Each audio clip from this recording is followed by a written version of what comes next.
नापाक कपड़े को किस कदर धोने के बाद निचोड़ना गाड़ना ज़रूरी है, इसकी तफसील मतलूब है। जवाब: अगर कपड़े में निजासत जज्ब हो जाए, रिल मिल जाए, जैसे कि बच्चे का पेशाब वगैरह होता है जो कपड़े के अंदर बिल्कुल मिल जाता है, भीग जाता है कपड़ा, तो उसको पाक पानी से धोकर, साफ शफाफ पाक पानी से धोकर 3 मरतबा अच्छी तरीके से, बेहतरीन तरीके से निचोड़ना शर्त है। और तीसरी मरतबा निचोड़ने में अपनी पूरी ताकत इस्तेमाल की जाएगी हस्बे इस्तिताअत। इससे पानी का टपकना बंद हो जाए ताकि, तो कपड़ा इस सूरत में पाक शुमार कर दिया जाएगा। और अगर इतनी कुव्वत से नहीं निचोड़ा तो कपड़ा पाक नहीं होगा।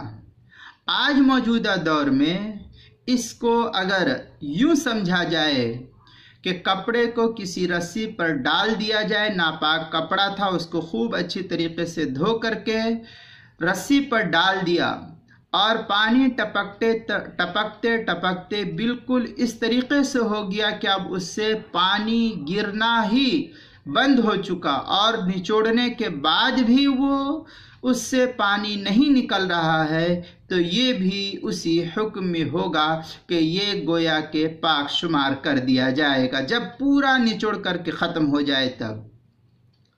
और इसको यूँ समझा जाए, आजकल वॉशिंग मशीन होती है, उसके अंदर धुलने के बाद खूब अच्छी तरीके से मशीन जो है सुखा देती है, निचोड़ देती है कपड़े को, तो ये भी पाक हो जाएगा। इस तरीके से अगर 3 मरतबा कर लिया जाए तो वॉशिंग मशीन में जो धुल करके निचोड़ दिया जाता है तो ये भी कपड़ा पाक शुमार कर दिया जाएगा।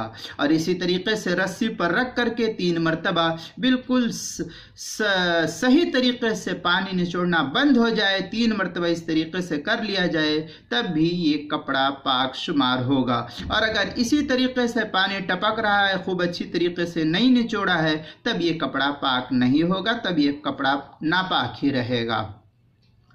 चुनांचे इबारात फ़ुक़हा मुहित बुरहानी वग़ैरह की इबारत इस तरीके से है, अस्सौबुन नजिसु इदा गसला सलासन व असरा। इसके तहत ये शर्त लगाई है निचोड़ने की। इसको जो है बड़ी तफसील के साथ अल मुहितुल बुरहानिया के अंदर जो है पहली जिल्द 379 सफ़े पर नकल किया है। और कुछ थोड़े बहुत इसको मैंने मुस्तफ़ाद किया है किताबुल मसाइल की पहली जिल्द सफ़ा 117 और 118 से, वहाँ भी काफ़ी तफसील है, वहाँ भी देख सकते हैं।